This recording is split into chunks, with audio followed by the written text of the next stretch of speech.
오늘 말씀 시편 119편 67절부터 71절 말씀 보시겠습니다.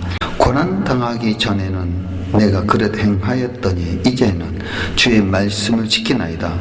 주는 선하사 선을 행하시오니 주의 율례로 나를 가르치소서. 교만한 자가 거짓을 지어 나를 치려하였사오나 나는 전심으로 주의 법도를 지키리이다.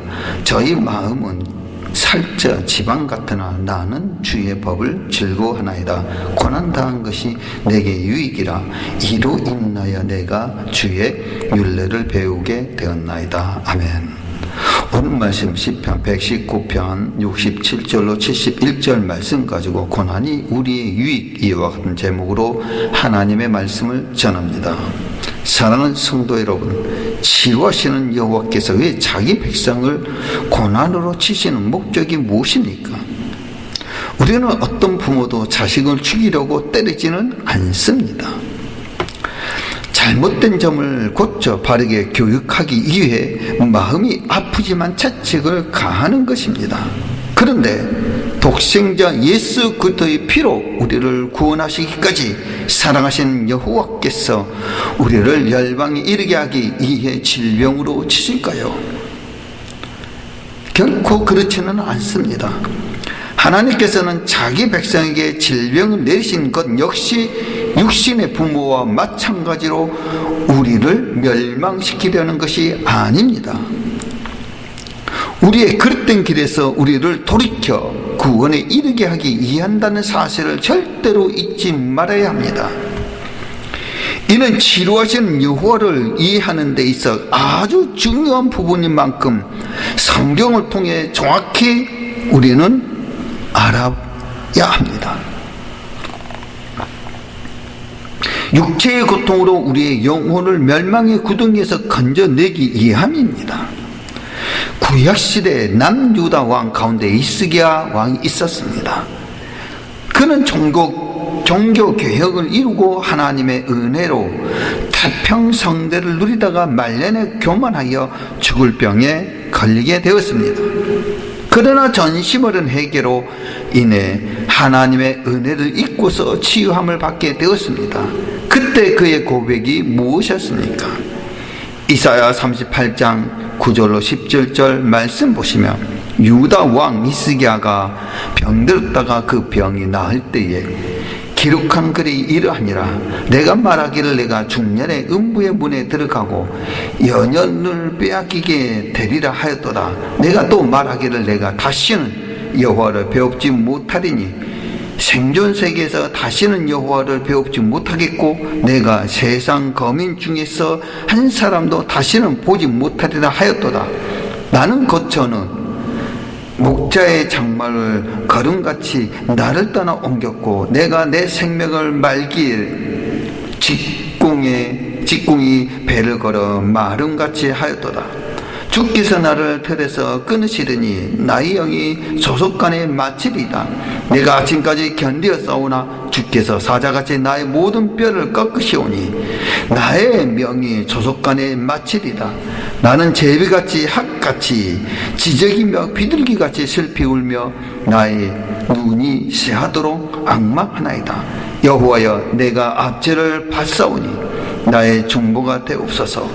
주께서 내게 말씀하시고 또 친히 이루셨사오니 내가 무슨 말씀을 하오리까? 내 영혼의 고통을 인하여 내가 종신토록 가끈히 행하리이다. 주여, 사람의 사는 것이 이에 있고 내 심령의 생명도 온전히 거기 있사오니 원컨대 나를 치료하시며 나를 살려주옵소서. 보옵소서. 내게 큰 고통을 등하신 것은 내게 편안을 주려 하심이라. 주께서 나의 영혼을 사랑하사 멸망의 구덩이에서 건지셨고 나의 모든 죄는 주의 등 뒤에 던지셨나이다. 아멘. 히스기야 왕이 병들어 죽게 되었을 때에 제비같이 학같이 지적이며 비둘기같이 슬피 우는 히스기야의 기도에 하나님은 그의 생명을 15년이나 연장해 주셨습니다. 이렇듯 히스기야 왕은 하나님께서 내게 큰 고통을 더하신 것은 내게 편안을 주려 하심이라. 주께서 나의 영혼을 사랑하사 멸망의 구덩이에서 건지셨고 나의 모든 죄를 주의 등 뒤에 던지셨나이다 라고 고백했습니다. 자신의 몸이 병듦을 인해 죄를 발견하고 회개함으로 멸망의 길에서 돌이켜 생명의 길로 돌아가게 되었습니다. 아멘. 저 여러분도 마찬가지입니다. 두 번째로는 육체의 고통을 통해 우리의 영혼을 생명의 빛으로 인도하기 위함이 있습니다. 히스기야의 고백과 같은 뜻의 말씀이 욥기서 33장 29절부터 30절에도 말씀 보시면은 하나님의 사람에게 이 모든 일을 제사하며 행하심은 그의 영혼을 구덩이에서 끌어 돌이키시고 생명의 빛으로 그에게 비추려 하심이다. 아멘. 여기서 이 모든 일이란 영이 당한 고통, 즉 물질의 고통, 육신의 질병, 자녀들의 죽음, 아내의 배신, 이웃과 친구들로부터의 모욕 등의 사람이 사는 날 동안 당할 수 있는 모든 고난들을 말합니다.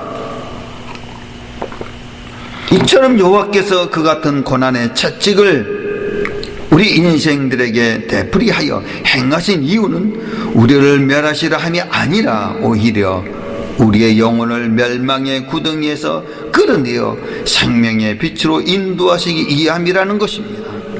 다시 말해 멸망의 길로 가고 있는 우리를 생명의 길로 이끄시기 위해서 인생들에게 고난을 주신다는 것입니다. 세 번째로는 영혼의 구원을 얻게 하기 위함이라는 것입니다. 사도 바울은 고린도 교회의 한 사람이 아버지의 아내를 범하였다는 말을 전해 듣고 고린도 교회에 편지를 하게 됩니다. 신약 성경에도 똑같은 말씀이 있듯이 그 내용 가운데에 고린도전서 5장 5절 말씀 보시면 이런 자를 사단에 내어 주었으니 이는 육신을 멸하고 영은 주 예수의 날에 구원 얻게 하려 함이라. 아멘. 육신은 멸하고 영은 주 예수의 날에 구원 얻게 하려 함이라 라는 말씀의 안에서 알 수 있듯이 그 영혼을 멸망의 구덩이에 곧 지옥에 던져 넣었다는 뜻이 아니라 사단에게 그 육체를 내어 주었다는 것입니다. 즉 사단에게 욥의 육체의 고난을 더하도록 하셨던 것처럼 음행한 자를 사단에게 내어 주어서 그 육신의 질병을 주도록 허락하셨다는 것입니다. 그 말씀이 욥기서 2장 6절로 7절 말씀 보시면 여호와께서 사단에게 이르시되 내가 그를 내 손에 붙들노라 오직 그의 생명은 해하지 말지니라. 사단이 이에서 여호와 앞에서 물러가서 욥을 쳐서 그 발바닥에서 정수리까지 악창이 나게 한지라. 아멘. 사도 바울은 아버지의 아내를 범한 베르나를 사단에게 내어 주었다. 즉 하나님께서 그런 자를 사단에게 내어 주었다고 말씀합니다. 또한 디모데전서 1장 20절에서도 후메네와 알렉산더를 사단에 내어 주어 징계를 받게 하셨다고 말씀합니다. 그 가운데 후메네와 알렉산더가 있으니 내가 사단에게 내어준 것은 저희로 징계를 받아 해방하지 말게 하려 함이라. 아멘. 그렇다면 사단에게 내어 주었다는 말은 무슨 뜻입니까? 하나님께서 자기 백성에게 질병을 내리시는 그 목적은 이유는 무엇입니까? 이 말씀은 사도 바울은 고린도 교회의 아버지를 아내로 범한 베르나를 사단에게 내어 주었다고 편지하는 것입니다. 여기에서 사단에게 내어 주었다라는 말은 그 영혼을 멸망의 구덩이에 던져 넣었다는 뜻이 아닙니다. 사단은 우리의 육체는 몸은 죽일 수 있어도 결코 영혼은 죽이지 못합니다. 마태복음 10장 28절의 말씀 보시면 몸은 죽어도 영혼은 능히 죽이지 못하는 자들을 두려워하지 말고 오직 몸과 영혼을 능히 지옥에 멸하는 신은 자를 두려워하라. 아멘. 우리의 영혼을 능히 지옥에 멸하시는 분은 사망과 음부의 열쇠를 가지신 예수 그리스도 한 분밖에 없습니다. 그 말씀이 계시록 1장 18절 말씀 보시면 곧 산자라 내가 전에 죽었노라 볼지어다 이제 세세토록 살아있어 사망과 음부의 열쇠를 가졌노니. 아멘. 그렇다면 하나님은 왜 죄를 범한 자를 사단에 내어주어 그 육체를 멸하게 하실까요? 하나님께서 우리의 육체를 사단에 내주시는 그 이유는 무엇입니까? 다시 말씀드려서 고린도전서 5장 5절의 말씀 보시면 이런 자를 사단에 내어주었으니 이는 육신은 멸하시고 영은 그 주 예수의 날에 구원 얻게 하려 함이라. 아멘. 비록 그의 육체는 질병으로 말미암아 사망에 이르게 하더라도 그 영혼을 주 예수의 날에 구원 얻게 하시려고 하나님께서 그의 육체를 사단에게 내어 주신다는 것입니다. 우리 주위에도 하나님은 하나님의 날 곧 주일에 산으로 들로 여행을 가고 축구 모임이나 골프 모임에 등 가는 등 여가 생활을 즐기는 사람들이 있습니다. 그러나 하나님께서 갑자기 중한 병으로 그의 몸을 치시며 주일에 놀러 가고 싶어도 골프 치러 가고 싶어도 가지 못하고 그 병으로 인해 천부의 의지 없어서 손들고 옵니다 라며 주님 앞에 엎드리는 경우를 종종 볼 수 있습니다.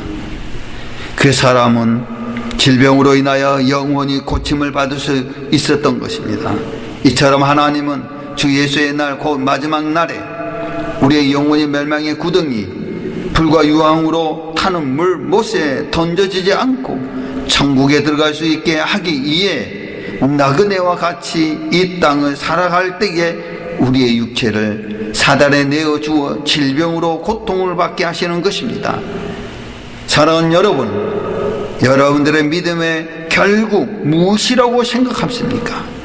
비록 우리의 육체는 질병으로 사망에 이르게 하더라도 우리의 영혼은 주 예수의 날에 구원받게 하시려고 하나님께서 우리의 육체를 사단에게 내어주신다는 것입니다.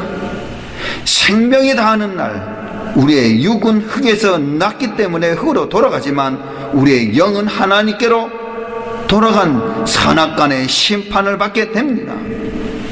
하나님께서 우리의 영혼을 도로 찾으시는 날에 우리의 육은 흙에서 났기 때문에 흙으로 돌아가지만 우리의 영은 하나님께로 돌아가 선악간의 심판을 받게 됩니다. 그 말씀 전도서 2장 7절의 말씀 봅니다. 흙은 여전히 땅으로 돌아가 신은 그 주신 하나님께로 돌아가기 전에 기억하라. 즉 흙은 곧 우리의 육체는 땅으로 돌아가지만 신 곧 우리의 영은 그 주신 하나님께로 돌아간다는 것입니다. 왜 우리의 영이 하나님께로 돌아갑니까? 전도서 12장 14절 말씀 보시면 하나님은 모든 행위와 모든 은밀한 일을 선악간에 심판하시리라. 아멘. 우리가 이 땅에 사는 날 동안 행할 모든 행위뿐만 아니라 은밀한 일까지도 하나님께서 반드시 선악간에 심판하신다는 것입니다. 그러므로 우리를 살리는 것은 무엇입니까? 그래서 예수님은 살리는 것은 육이니 육은 무익하다라고 말씀하고 있습니다. 요한복음 6장 63절 말씀 보시면 살리는 것은 영이니 육은 무익하니라. 내가 너희에게 이른 말이 영이요 생명이라. 아멘. 이 말씀처럼 우리를 살리는 것은 육이 아니라 영입니다. 그래서 성경에서는 믿음의 결국은 영혼의 구원이라고 말씀하는 것입니다.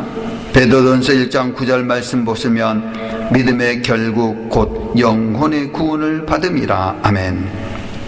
이는 하나님의 모든 초점이 우리의 썩어질 육체에 있지 아니하고 우리의 영혼 구원에 있다는 것입니다. 그렇기 때문에 우리가 그릇된 길로 갈 때에 하나님은 우리를 회개시켜 주 예수의 날에 구원 얻게 하시려고 우리의 육체를 사단에게 내어주어 질병으로 고통받게 하시는 것입니다. 이 말씀 볼 때 여호와께서 질병으로 우리를 치시는 것은 결코 우리를 멸망에 이르게 하려 함이 아닙니다.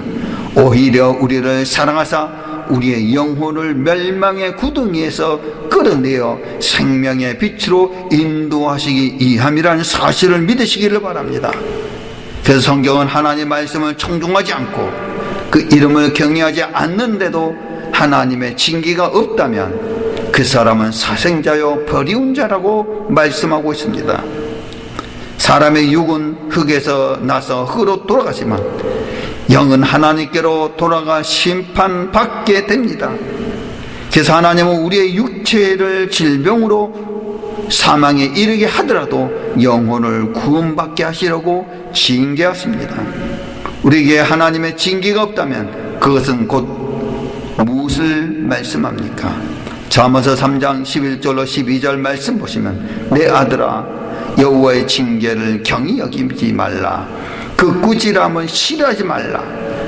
대저 여호와께서 그 사랑하시는 자를 징계하시기를 마치 아비가 그 기뻐하는 아들을 징계함 같이 하시느니라. 아멘. 히브리서 12장 6절로 8절 말씀 보면 주께서 사랑하시는 자를 징계하시고 그의 받으시는 아들마다 채찍하심이라 하였으니 너희가 참음은 징계를 받기 위함이니라.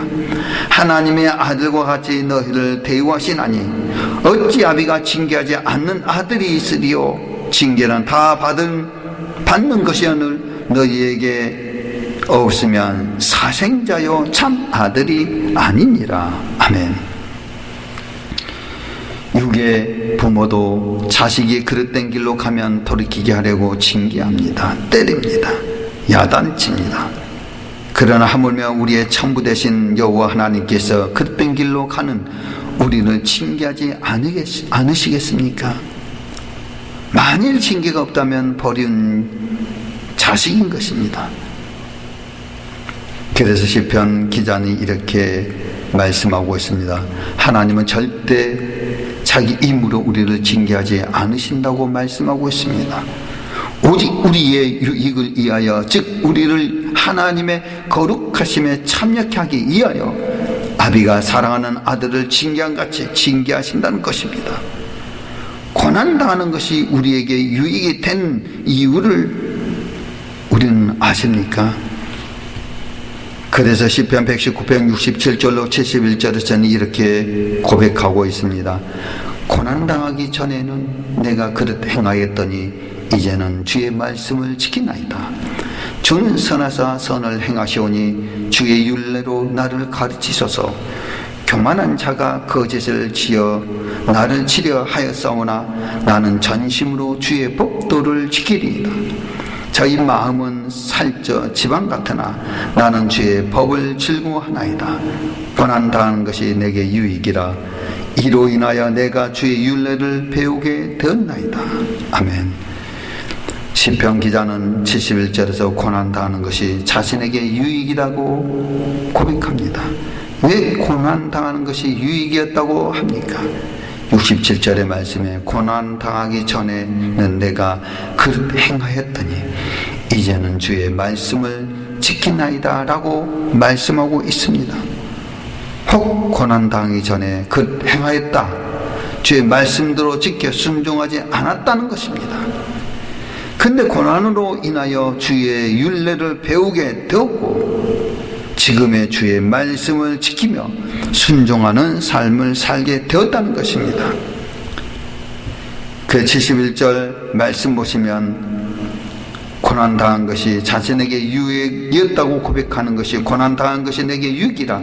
이로 인하여 내가 주의 율례를 배우게 되었나이다. 그 이유가 67절에 고난당하기 전에는 내가 그릇 행하였더니 이제는 주의 말씀을 지키나이다 라는 고백에서 알 수 있듯이 고난당하기 전에는 주의 말씀에 순종하지 않았는데 고난으로 인해 주의 율례를 배우게 되었고 주의 말씀에 순종하게 되었다는 것입니다.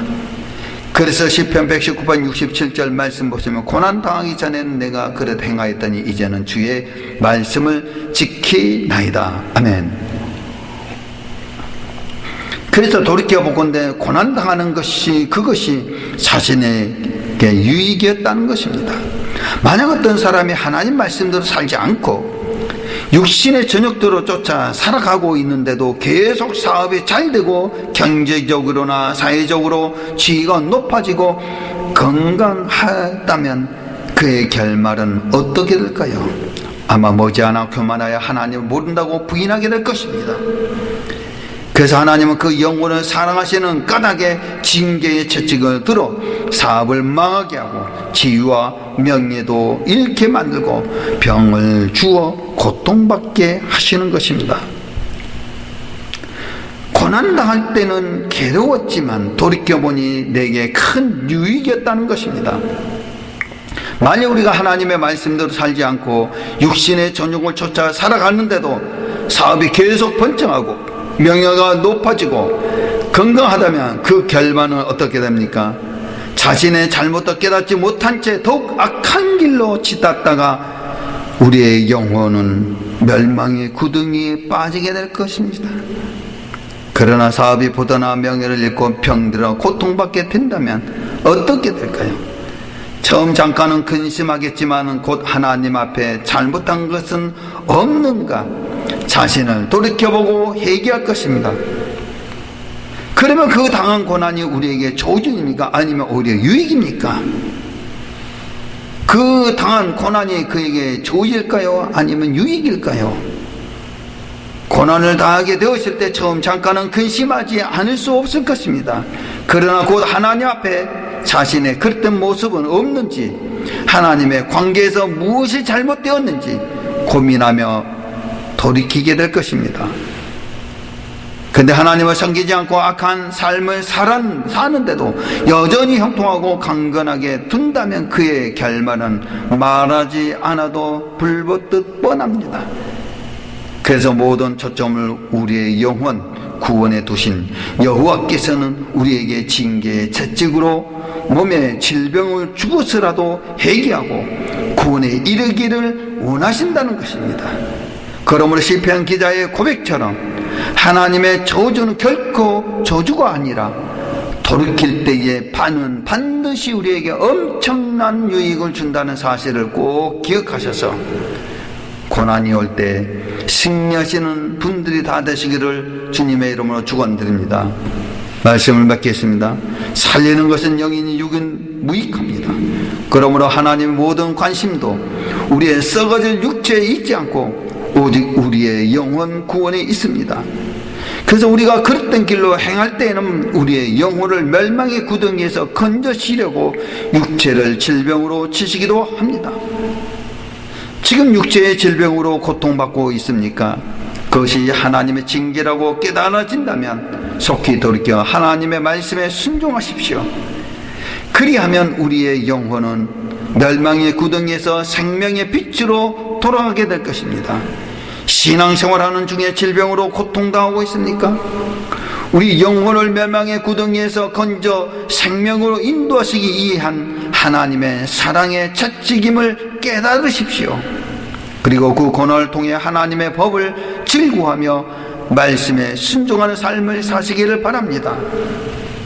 우리를 구원하신 하나님은 어떤 질병도 치료하실 수 있는 치료의 하나님이십니다. 하지만 오늘 말씀을 통해 배웠듯이 무조건 질병을 치료해 주시지는 않습니다. 법도와 율례를 정하시고 그것을 지켜 순종하는 자에게는 치료하시는 여호와가 되어주시지만 불순종하는 자에게는 오히려 질병을 내리시는 하나님이십니다. 그러므로 몸에 병들었을 때에 병 낫기를 기도한다고 해서 모든 사람이 치료함을 얻는 것은 아닙니다. 치료함을 얻기 위해서는 반드시 말씀에 자신의 모습을 비추어 하나님이 명하신 언약 안으로 들어가야 합니다. 언약을 지키지 않고 그릇된 길로 가는 백성에게 하나님께서 질병을 주시는 이유가 있습니다. 살리는 것은 영이요 육은 무익하며 우리의 육은 흙에서 나서 흙으로 돌아가지만 우리의 영은 주신 하나님께로 돌아가 심판을 받습니다.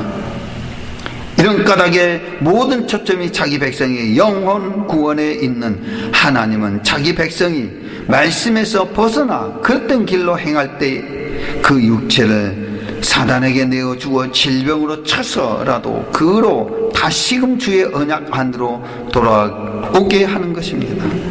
그러므로 신앙생활하는 중에 질병으로 고통받고 있다면 하나님께서 여러분의 영혼을 멸망의 구덩이에서 건져 생명으로 인도하시기 위해 주시는 사람의 채찍임을 믿으시기를 바랍니다. 질병을 만났습니까? 치료하신 하나님께 먼저 기도하십시오.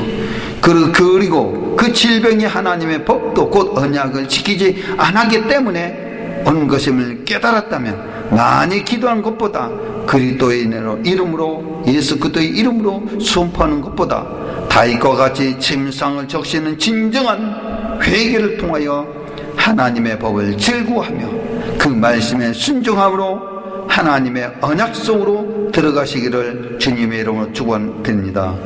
물론 이 말씀을 듣기가 다소 힘들고 어려울 수도 있습니다. 그러나 하나님은 이 교훈을 오늘날 저와 여러분에게 그리고 우리 후손에게 가르쳐 주시기 위하여 마라에서 율법과 법도를 정하시고 이스라엘 백성을 시험하시며 자신을 가리켜 치료하는 여호와라고 말씀하셨다는 사실을 꼭 기억하고 믿으시기를 바랍니다.